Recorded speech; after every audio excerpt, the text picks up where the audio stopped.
இன்றைய வேத வசனம் எசாயா 9:6 நமக்கு ஒரு பாலகன் பிறந்தார், நமக்கு ஒரு குமாரன் கொடுக்கப்பட்டார், கர்த்தத்துவம் அவர் தோளின் மேல் இருக்கும், அவர் நாமம் அதிசயமானவர், ஆலோசனை கர்த்தர், வல்லமையுள்ள தேவன், நித்திய பிதா, சமாதான பிரபு எனப்படும்.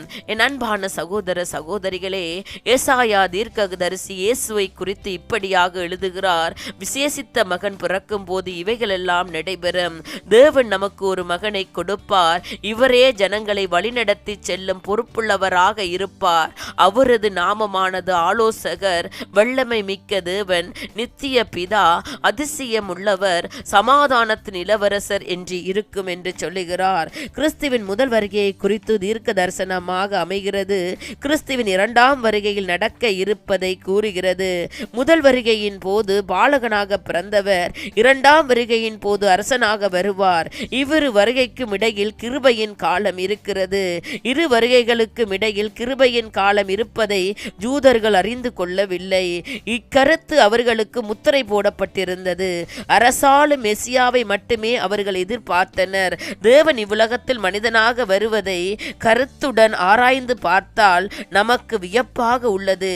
யாவரையும் படைத்த நமது படைப்பிலுள்ள சிறு மனிதனை போன்று வந்தார். யாவையும் அறிந்தவர் தமது தலையில் எண்ணிக்கைக்கு அறியாத மனிதர்களின் நடுவில் வந்தார்.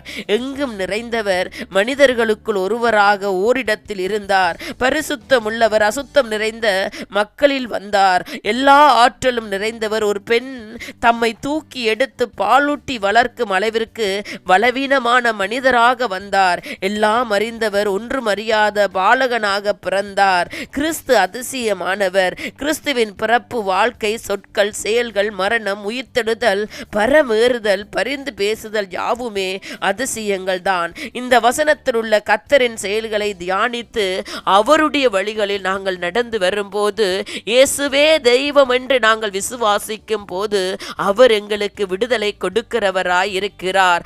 அவரை எங்களுக்கு வெளிப்படுத்துகிறவராய் இருக்கிறார். அவருடைய வழிகளில் நடந்து வாருங்கள். பரலோக ராஜ்யம் உங்களுக்கு சமீபமாய் இருக்கிறது. அல்லேலூயா.